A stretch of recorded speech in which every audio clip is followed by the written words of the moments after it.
I caught my wife cheating with her rich boss after 20 years of marriage. Her lies, his arrogance, and their affair shattered my world, but I got the ultimate revenge. The most painful thing was watching my wife prepare for an evening with her boss, Mark Diamond. She wore desirable clothes, spent a lot of time on makeup and hair, and put on a dress and high heels I'd never seen. I felt betrayed, jealous, and angry. She did all this for Mark, not me, while I worked hard to provide for our family. It was confusing. Our bed life was great, and Jessica was always attentive and open. After 20 years of marriage, I trusted her, except for that one night a month ago at her company's dinner, when Mark paid too much attention to her. There was a smirk when he looked at me after dancing with my wife, giving me a hint. For some reason, a bad feeling bothered me, and it got worse when I told Jessica the next day. Her defense of Mark confirmed my suspicions. Late meetings, missed lunches. Suddenly, these became a red flag that I needed to address immediately. The more I thought about it, the angrier I became. Jessica is Mark's personal assistant, and Mark is the managing partner of a prestigious law firm. He loves flaunting his success with expensive cars, jewelry, and his young trophy wife, Stella. She was a 30-year-old, extremely desirable woman he exchanged for his ex-wife of 20 years. Mark likes making jokes at other people's expense, and I remember him making fun of my work on one of our walks. I sell screws and fasteners to large retail stores. It's not a glamorous job, but I made over $200,000 a year, providing a comfortable living for my family. I gave Jessica everything she wanted and paid for our daughter Sarah's college education. She was now in her second year. We live in a pleasant community with good friends and a comfortable lifestyle. I wasn't a power broker and didn't make $1 million a year like Mark, but we were happy, or so I thought. The night he ridiculed my work in front of my wife and others stirred my anger. It wasn't just his arrogance that bothered me, but also the fact that my wife defended him after he humiliated me regarding the question about my work at Home Depot. He asked, "So, Johnny, how's it going with the nuts and bolts? It must be fun working at Home Depot every day." Upon witnessing Jessica's laughter, my blood boiled, prompting my silent departure. To her credit, Jessica approached me and inquired about the issue. Upon explaining, she attempted to downplay it. She remarked, "Oh baby, he's just kidding. He loves to have fun. You shouldn't take everything so personally. Come with me. He's a really good guy." Against my better judgment, I stayed at dinner. Looking back, I realize I should have seen the signs, but now I may have missed some red flags. I'm not a fool, and I wouldn't sit quietly. I can understand why people are attracted to Mark. He's the alpha. The big, strong, good-looking man. The wealthy partner everyone wants to be around. Jessica was his closest ally at the firm. Everything was going well, despite his younger, handsome wife. For Mark, he wanted it all, including someone else's wife. Over the next week, I acted quickly to find out if I was crazy or if my intuition was correct. After 6 audio recording devices and 5 video cameras arrived, I began to implement my plan. The first camera went in the smoke detector in our bedroom. The next 2 captured different angles of the bedroom. The rest went in the master bath and living room. All cameras had live streaming and up to 8,000 resolution recording, connecting wirelessly to a computer in the attic, controlled remotely via a phone app. The audio devices were unique, one in a pen next to the kitchen phone and another discreetly in her car. Standard recording devices went in her 3 favorite purses and one behind our bed. With this setup, I should capture at least 90% of her conversations and activities in the house. I felt a sense of foreboding about the upcoming week as I prepared for a business trip. Jessica, as usual, showered me with love and made our time in bed unforgettable. Whenever I went on a trip, she would begin with lots of kisses and sweet talk, expressing her love and desire for me. Her closeness and love were something I cherished, and she never disappointed. She expressed, "I love you so much, and I love making love to you, honey." With tears in her eyes, she looked at me with a smile and said, "I love you too, baby. You are amazing, and I will love you forever." It was an incredible night, and I felt so close and in love with this woman that I was convinced she couldn't be unfaithful. I almost abandoned my plan to spy on her, but thankfully, I left everything as it was and embarked on my 2-night trip. This week, I wanted to give her enough time in case something happened. We kissed goodbye, and by 6 in the evening, I was on my way for the 3-hour drive to the hotel. The trip gave me time to reflect on the last 6 months of trying to find something else to do. Apart from 2 incidents with her boss, that smirk and his attempt to humiliate me, nothing changed. I smiled when I realized I was being foolish and paranoid. When I finally arrived at the hotel, I checked into my room, turned on my laptop, and relaxed on the king-size bed.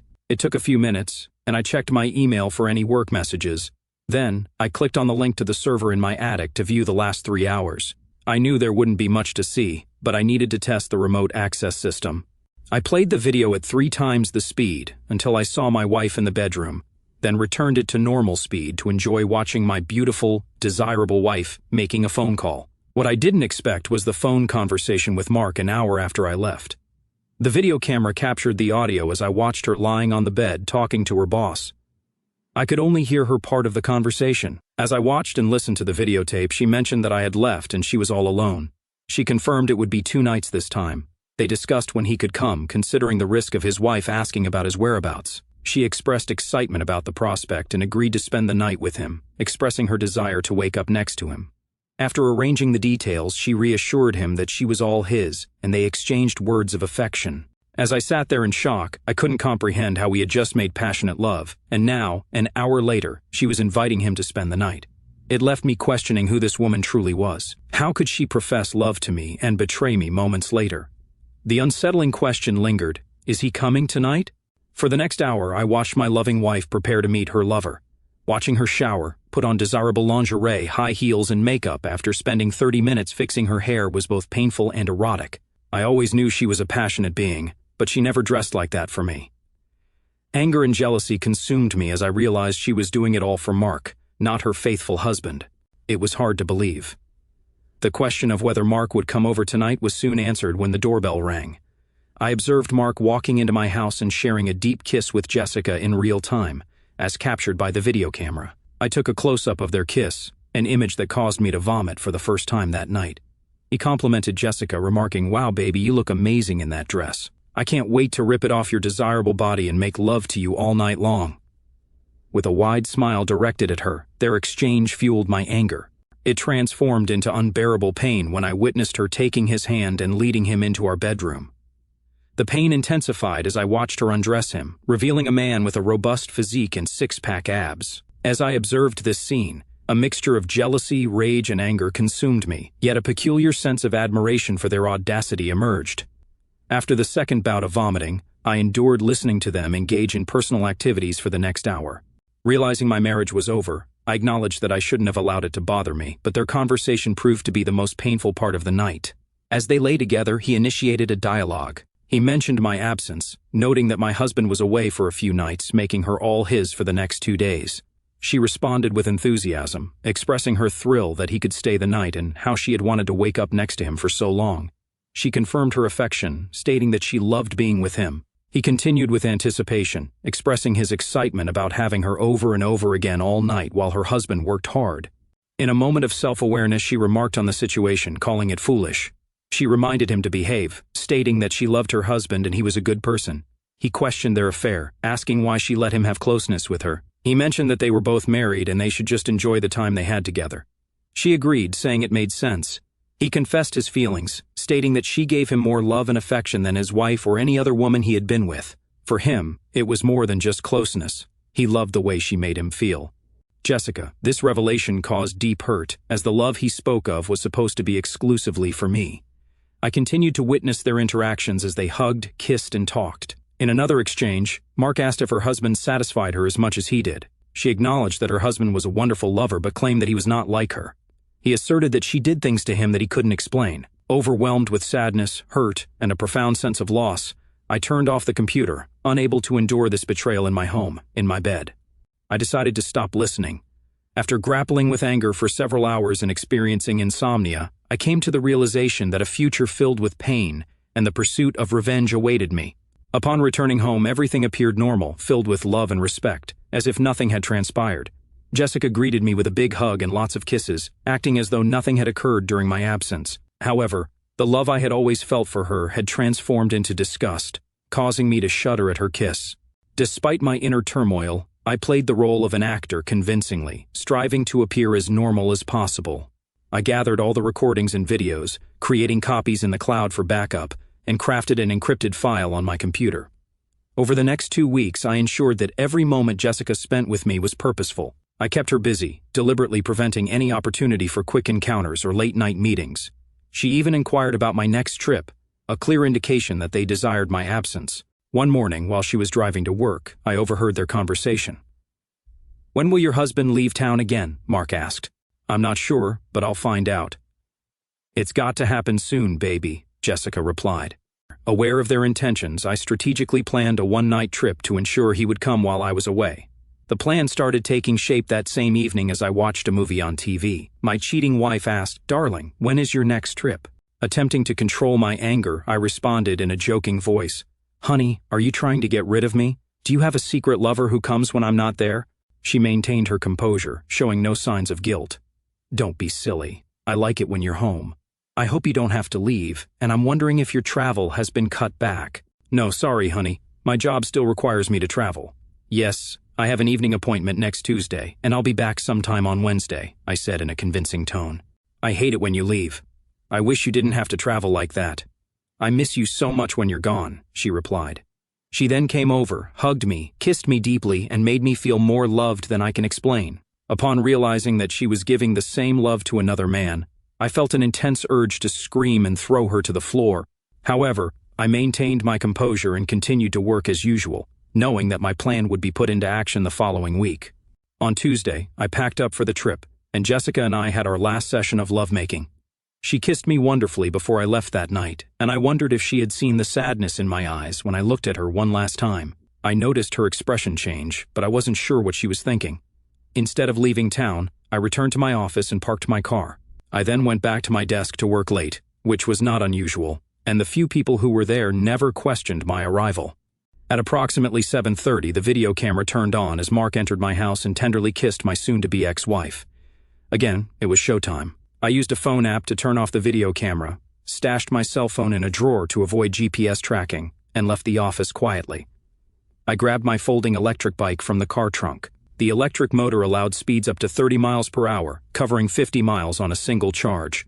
Wearing a black hoodie, I made sure no one noticed and silently biked the 12-mile journey back home. The idea behind the bike was stealth, enabling me to return home quietly and unnoticed. Within 20 minutes, I parked the bike behind the house and entered through the open back sliding door I had left. I stood quietly to ensure I wasn't discovered. Listening for sounds from the bedroom, I confirmed they were occupied, and my arrival wasn't known. I fetched a short-barreled rifle and an aluminum bat from the closet, placing the rifle outside the bedroom and holding the bat. Quietly opening the door to the candlelit room, their noise covered my approach. Without hesitation, I walked to the bed and delivered a strong blow to the side of his head. The dull thud of metal hitting flesh was overshadowed by the 250-pound man hitting the floor. Grabbing the rifle and turning on the light, Jessica realized what was happening. Looking stunned and in shock, she screamed, "Oh God, no! Please, no! This can't be true! Why are you here? Why are you with another man in my bed? That's a better question." "Now shut up and pay attention," I replied. The big man, semi-conscious, sat against the wall with blood dripping from a 6-inch wound caused by a metal bat. Watching him regain consciousness, I pointed the rifle at him. "Damn it, this hurts! Why did you do that, dude?" he asked. "Are you kidding? You have closeness with my wife in my bed and you think I won't react?" I responded. "What are you going to do?" he asked nervously, looking at the rifle I was pointing. "Are you worried, big man? Are you afraid I will hurt you? I know what you two did behind my back, and today is payback.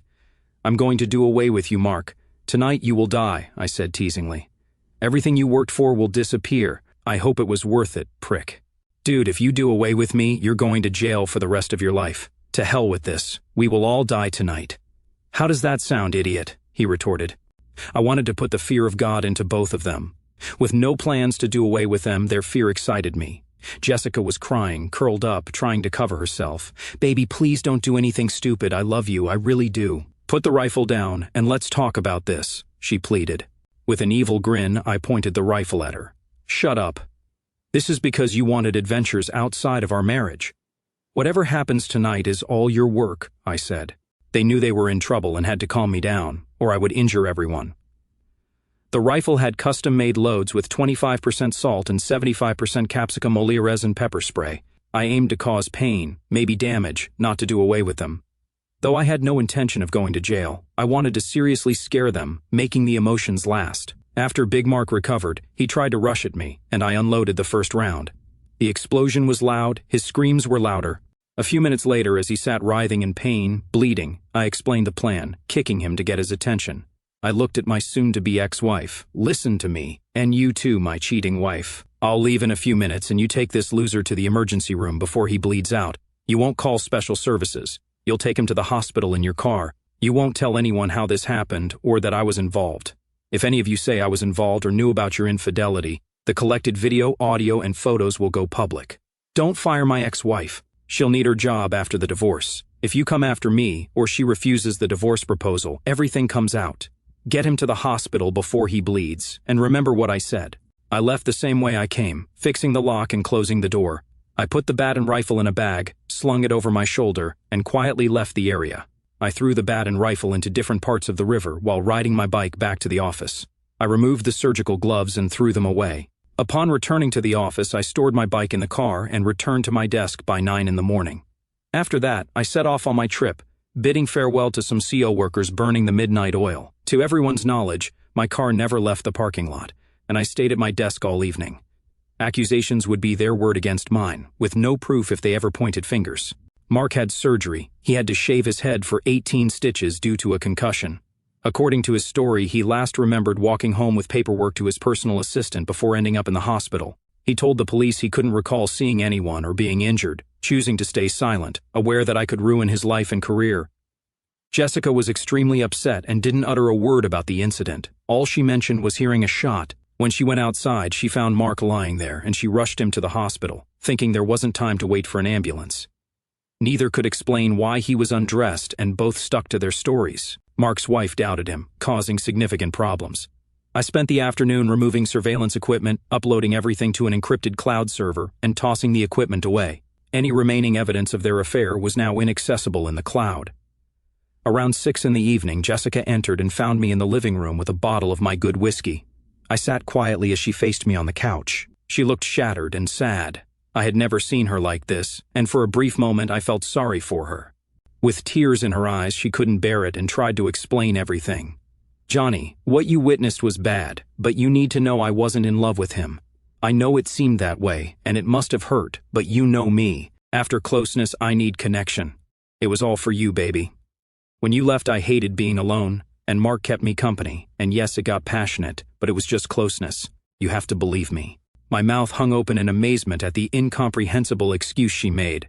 "Jessica, I heard your explanations, and despite you saying those words of love were meant for me, I can't help but believe they were for Mark.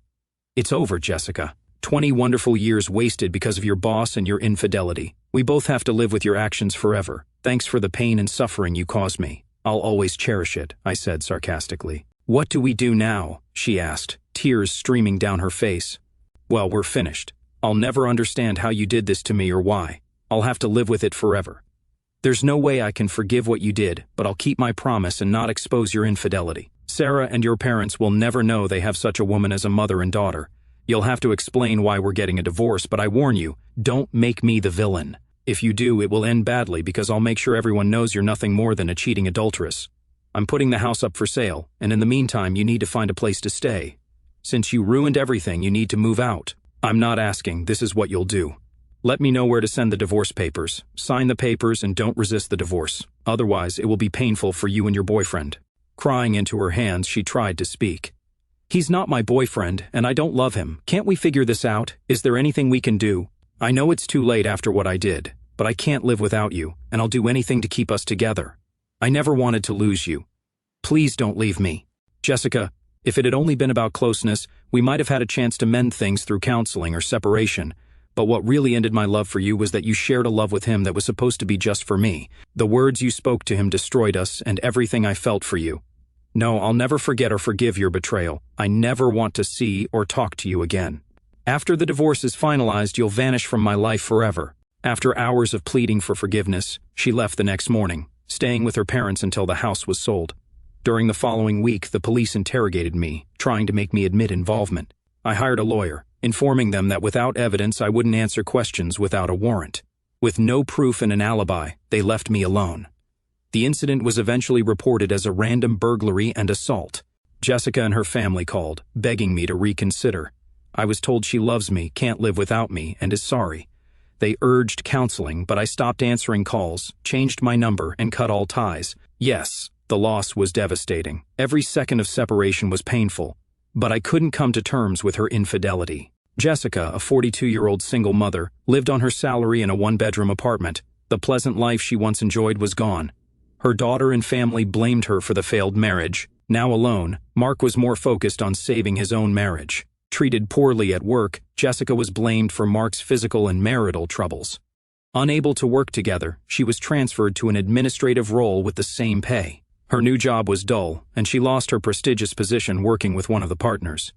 News spread that she was one of Mark's ex-girlfriends, and she was treated accordingly. With a job she despised, no prospects for promotion, no friends, no husband, and a family blaming her for the divorce, she sank into depression. She cried every night, missing Johnny intensely. Her heart ached constantly, and thoughts of her actions haunted her. Sarah tried to help, but it seemed irreversible. Jessica neglected herself, eating poorly and drinking heavily, claiming without Johnny she had no reason to worry. When Sarah sought advice from her father, he sympathized but never reconciled. Stella orchestrated Mark's misery, making him pay for his infidelity. She dated younger men, keeping Mark around to cover expenses. Although they appeared together at events, they led separate lives. Mark would never have closeness again and would never find love for the rest of his life.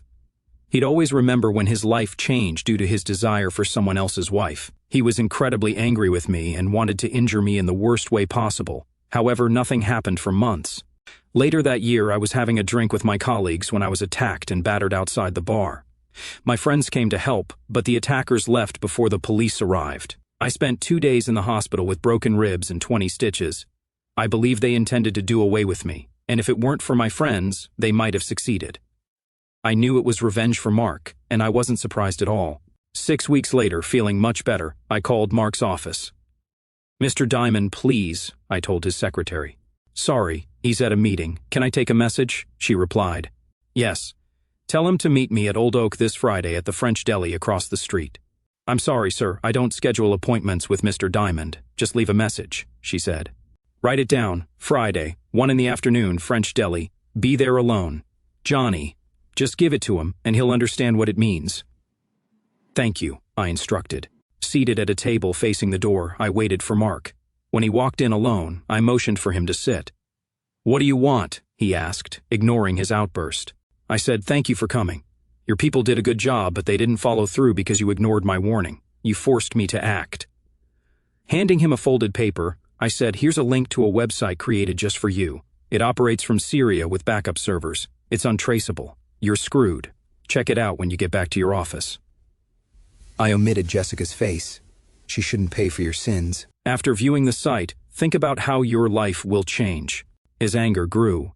"You've already ruined my life. Just stop it or we'll vanish," he said. "That's why we're here. I want to end this. You took away the most precious thing in my life, my wife. You ruined our 20-year marriage and I can't let you go free. I risk being destroyed, but I'll avenge the thrashing your people gave me," I replied. "Okay, calm down. What do you want?" he asked. "2 things that are not subject to discussion. You will stop any retaliation against me or anyone I know, including Jessica. You will deposit $1 million into this account by the end of the day on Friday. If the funds are not in the account by 9% in the evening on Friday, I will take action. So this paltry amount I'm asking should be considered a gift," I said. "If I agree, how do I know that you still won't destroy me?" he asked. "I'm a man of my word. Trust me. I will say this. If you don't do this, then there is a 100% chance that this site will become famous by Saturday morning. I hope you suffer for the rest of your life for what you did to my happy marriage," I replied. The money was transferred. We sold the house and divided the property. Jessica had enough money to live a comfortable life if she continued to work or found another husband. Mark kept her working as part of our deal, but they were never close again. Jessica never remarried, rarely dated, and lived with the pain she caused both men. She had lost her marriage and the love of the man she wanted to be with for the rest of her life, and now found herself alone and depressed. She died before her 50th birthday, a broken, sad woman. Only her daughter, Sarah, was present at the ceremony to scatter the ashes. Johnny continued to work for several more years and retired to a small town on the ocean. He married a nice woman who liked him emotionally, but he could never replace the special love that only Jessica could give him. He never spoke to her again and only heard about her from Sarah, whom he adored. They talked every day and remained close, but Sarah rarely mentioned her mother because she knew her father still loved her and did not want to awaken his pain. Jessica's passing saddened him, but it also brought final relief to the deep sadness he had kept locked away. Johnny's life in the small coastal town of Cedar Cove was quiet, a stark contrast to the turmoil of his marriage's collapse. At 60, he lived in a modest beachside cottage. its weathered blue shutters and sandy porch a haven from the past. His second wife, Ellen, a kind-hearted librarian 10 years his junior, filled his days with gentle companionship. Their love was steady, built on shared walks along the shore and evenings spent with books by the fireplace. Yet, the electric passion he'd known with Jessica remained unmatched, a ghost he'd learned to coexist with rather than banish. Ellen understood, never pushing him to erase Jessica's memory, and her quiet acceptance deepened his gratitude for her. Retirement suited Johnny. His years selling screws and fasteners had left him with enough savings, bolstered by the house sale and Mark's $1 million payout, to live simply but comfortably. He spent mornings fishing off the pier, the rhythmic cast of his line a meditation that soothed old wounds. Locals knew him as the guy with a quick smile and a story about the big marlin that got away. He volunteered at the community center, teaching woodworking to teens, finding purpose in their eager questions and the smell of fresh-cut pine. Each finished project, a birdhouse, a bookshelf, felt like a small victory, proof he could still build something lasting. Sarah remained his anchor. Now 28, she'd graduated college and worked as an environmental consultant in Seattle. Their daily calls were a ritual, her voice a bridge to the family he'd fought to preserve. She visited Cedar Cove every summer, bringing her fiancé, Tom, a soft-spoken biologist who shared Johnny's love for the ocean. Sarah rarely spoke of Jessica, respecting her father's unspoken pain, but when she did, it was with a mix of sorrow and forgiveness. "Mom made mistakes, but she loved us," she'd say, and Johnny would nod, unable to voice the complex grief that lingered. Sarah's wedding, planned for the next spring, was a bright spot. Johnny looked forward to walking her down the aisle, a moment to celebrate her strength rather than dwell on the past. Ellen's presence was a balm. She'd lost her first husband to cancer, and her own scars made her empathetic to Johnny's quiet moments of reflection. They'd met at a library book club, bonding over a shared love for Steinbeck. Her dry humor and passion for local history drew him out of his shell. They traveled modestly, weekend trips to nearby lighthouses or a week in Savannah, creating memories untainted by his first marriage. Ellen encouraged him to join a veterans group, despite his reluctance to revisit his brief Navy stint. The camaraderie there, swapping stories over coffee, eased a loneliness he hadn't named. Johnny's thoughts of Jessica were fewer now, but they came unbidden. Her laugh, the way she'd dance in the kitchen.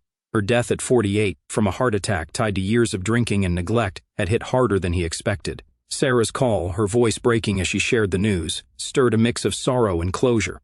He'd attended the ash-scattering ceremony from a distance, unseen by Sarah, unable to face the finality up close. Jessica's life, unraveling after their divorce, was a tragedy he couldn't undo. Her depression, her isolation, the loss of her job's prestige, all consequences of her choices. Yet Johnny felt a pang of guilt for the role his vengeance played. The encrypted videos, still untouched in the cloud, were a relic he'd never use but couldn't delete, a tether to a pain he'd outgrown. Mark's fate was a distant echo. Johnny heard through a former colleague that Stella had left him, taking half his wealth. Mark's law firm faltered after a scandal unrelated to Jessica, and he'd retired early, a shadow of the alpha he'd been. Johnny felt no triumph, only a weary acknowledgement that karma had done its work. The beating outside the bar, likely Mark's doing, had left physical scars. Johnny's ribs ached on rainy days. But it also marked the end of their feud. The $1 million sat in a trust for Sarah's future, a silent atonement for the chaos Johnny's actions had wrought. Therapy, started after Jessica's death, helped Johnny unpack the anger that once defined him. Dr. Ruiz, a calm psychologist in town, guided him to see his marriage's end not as failure but as a pivot. "You chose to survive," she said, and Johnny began to believe it. He wrote letters to Jessica, never sent, forgiving her not for her sake but for his own peace. Burning them on the beach, watching the ashes drift, felt like releasing a weight he'd carried too long. Cedar Cove's community embraced him. He joined a weekly poker game at the VFW Hall, trading laughs with retirees who didn't know his past. He and Ellen hosted barbecues, their yard filled with neighbors and Sarah's friends when she visited. Johnny took up painting, his clumsy seascapes improving under Ellen's patient coaching. Each canvas, crashing waves, gulls in flight, was a step toward joy, a reclaiming of a life he'd nearly lost to bitterness. As he stood on his porch, watching the sunset paint the sky orange, Johnny felt a quiet strength. Jessica's betrayal had broken him, but the pieces had reformed into a man who valued love, loyalty, and second chances. Ellen's hand on his shoulder, Sarah's voice on the phone, the rhythm of the tides, these were his anchors now. He'd never forget Jessica's love or her betrayal, but they no longer defined him. His heart, scarred but whole, beat for the present, ready for a future filled with hope and the simple beauty of a life well lived.